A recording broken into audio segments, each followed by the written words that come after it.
Hello, BookTube. Well, we're heading into the last weekend of March, and that means that all of those busy March plans on BookTube are winding down. March of the Mammoth is winding down. We had our Jane Austen read-along, our Pride and Prejudice read-along that came to an end, and also March Mystery Madness, a big BookTube event that I have had a blast. I haven't posted a video every day. I meant to. I think I meant to the year before as well. There's always next year. But I posted a lot of videos, and I have a lot more. Of course, I read mysteries all year long. I read tons of them. I try to read every major mystery that comes out. And there are lots coming this summer. Lots and lots and lots in the autumn.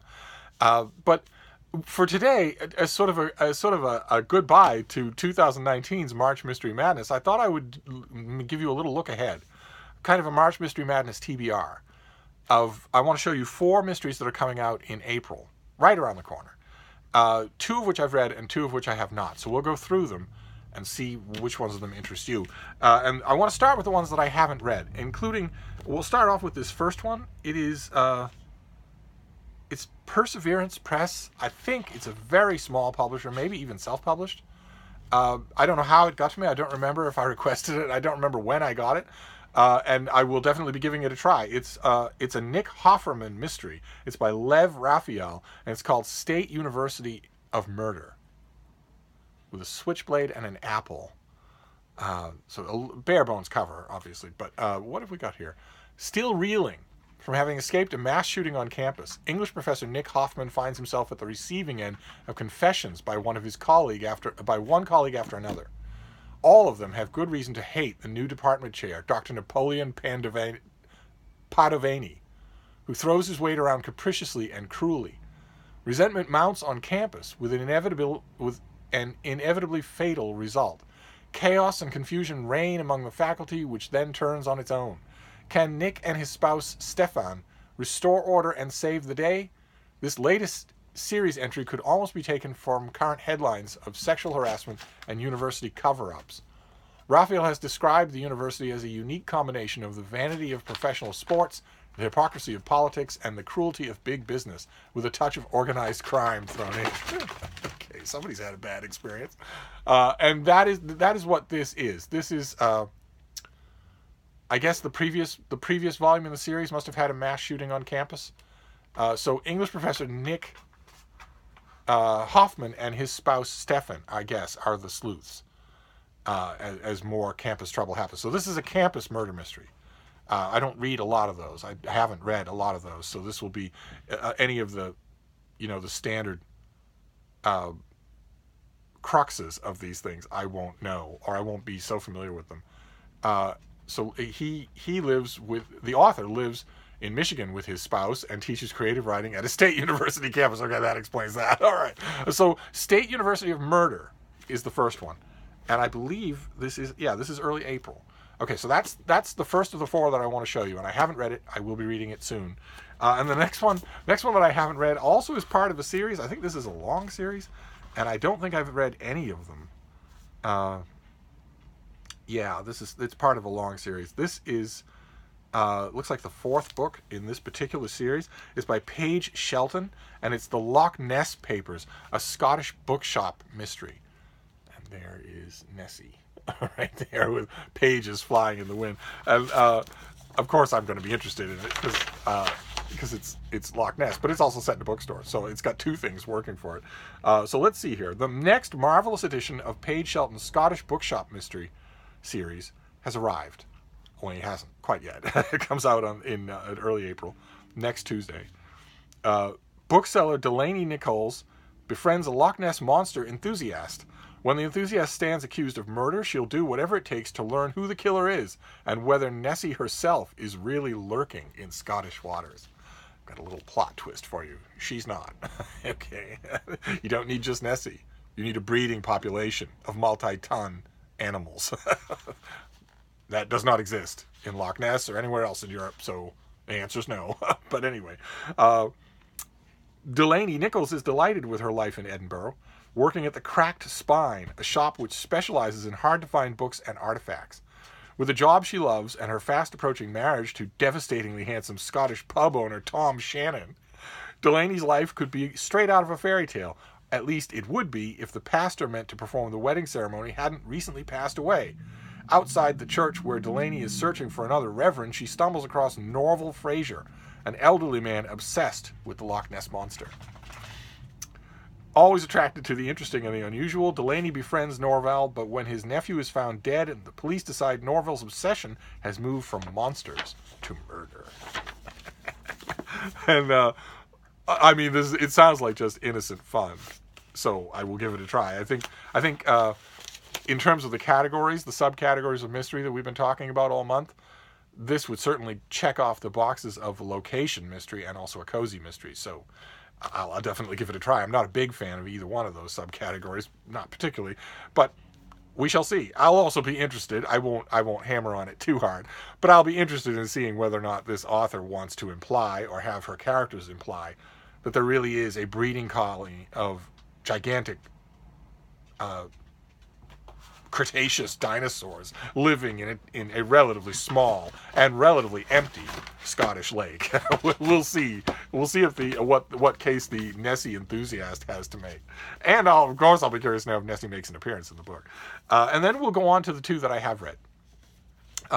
One of which will be familiar to you, and one of which will not be, because one of which is also from a very small press, something that may be technically the next cousin over to self-published. But I liked it. I liked it a lot. So that's good, because if the press is really small, you might not have heard of it, and you might not see it in your bookstore, so it'll count as a good recommendation. It's from The Permanent Press, and it's by Paul Barra, and it's called West Farrell Island. Again, a fairly minimal cover. You know, not bad, not inept, but fairly minimal. Let's see here. Anthony Tagliabue is a mystery man. Even his fiancée doesn't know what he does. They live on a small island off the New England coast, but when his mate on his small boat is killed, his handlers find a way to coax him back into service. His fiancée is secretly training her filly for a race at Saratoga, and her ex-husband is causing trouble. Tagliabue is a bona fide modern-day hero, and enough unexpected events abound to keep this thriller steaming ahead. Okay, so West Farrell Island is a literary thriller that includes a sea chase off the coast of Maine, horse racing drama in Saratoga, and a manhunt in the forests of the Adirondacks. Big Anthony Tagliabue might just become your favorite crime fighter, erudite and fearless, with a big right and a fast gun. This novel combines abundant action with first-rate writing.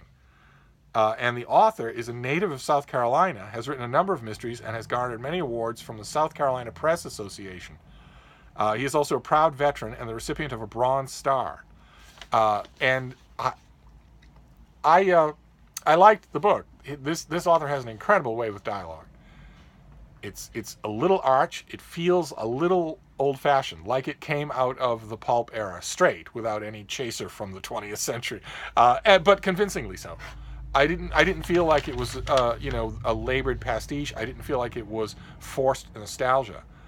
The main character is right out of Hammett or Chandler. He is the tough guy's tough guy. He is incredibly stoic. He is incredibly tight-lipped about himself. He's incredibly loyal, and he has a la Raymond Chandler, a blinding white light perception of right and wrong that none of the other characters in the book have, and good or bad. And I certainly kept reading. You're sensing. I know that I have a but going on here, and I do have a small one. Did I mention when this comes out? It comes out in April as a paperback. It doesn't say the specific date. The one problem that I have is that, and the reason that I suspect this is either a small press or self-published, is that I noticed at a couple of points, especially in the third act of the book, the absence of a strong editorial hand. Now, it wasn't bad enough to ruin the book at all. It wasn't bad enough even to leave a bad taste in my mouth, but I think you probably know what I'm talking about. You can sense when an author is out there pretty much by himself. You can sort of sense it. Sometimes it's disastrous. Most of the time. When I look at self-published books on Amazon, for instance, I regularly read Amazon self-published books that are free. And you can spot it usually in the first few pages, and it just gets worse and worse as the book goes on, and the author tires, I presume. This author doesn't tire. This book has a fantastic conclusion in terms of the climax, in terms of the story. But the further it went on, the more I wished, and I do still wish, that, what is this? The Loch Ness Papers is Soho? What I wouldn't give if they snatch this guy up. Just snatch him up. Put an editor on him and snatch him up. These books would sell to a much wider audience than what was it called again? The permanent press will ever find for them. And this author deserves that. And a strong editor, someone who can put him through his paces, this is a perfect example of an author who already has everything he needs to be a multi-series author, be a favorite in the mystery writing world. All he needs now is the thing I did not sense was present in this book, which is a strong editorial presence. I still recommend it. You're still going to like it. Especially, I don't know if there's an ebook, but I don't even know how much this is. It's terrible. Oh, God. Okay. Okay, this is an advanced copy. This is coming out as a $30 hardcover. But if you're interested in the plot as described, or in that kind of main character, you might want to try it. It is quite good. And then the last one needs no introduction at all. This is also a long series, but everybody knows it, and it is beloved, and rightfully so.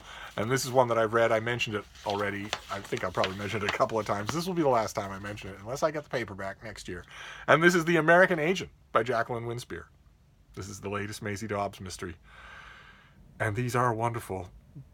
The series is just wonderful. If you haven't made Maisie Dobbs' acquaintance, you really should. The publisher has taken to calling these just novels in series rather than calling them mysteries, although there is a mystery in every book, because they're so atmospheric and they're driven by such wonderfully realized characters that they don't really feel like the typical murder mystery series.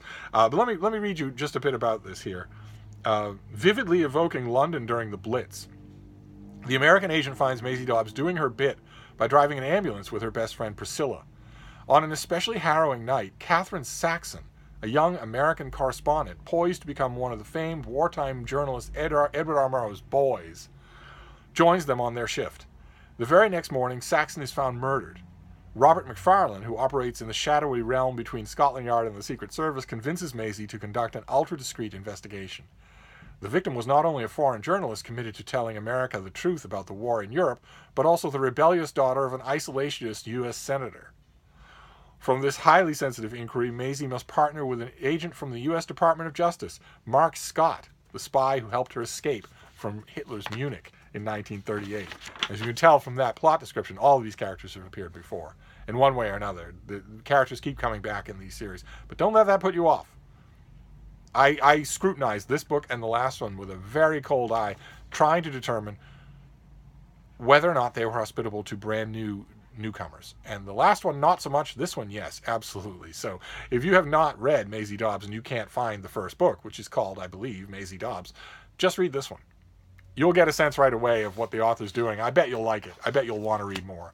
And that is it. That is April only. I have tons and tons of mysteries on the docket for May and June and July. But I thought to end March Mystery Madness, we would just do a TBR for April, just a small one. So we have The American Agent by Jacqueline Winspear, the latest Maisie Dobbs. We have West Farrell Island by Paul Barra, which is two-fisted action and lots of different well-realized locations for the plot. Then the Loch Ness Papers, a small bookshop in Scotland, patronized by eccentric characters, attended by eccentric characters, in a town full of eccentric characters, and with an eccentric murder taking place, and maybe an eccentric monster in the lake, who knows. And last but not least, the State University of Murder, which is an academic campus murder, and also, I belatedly realize, a gay murder.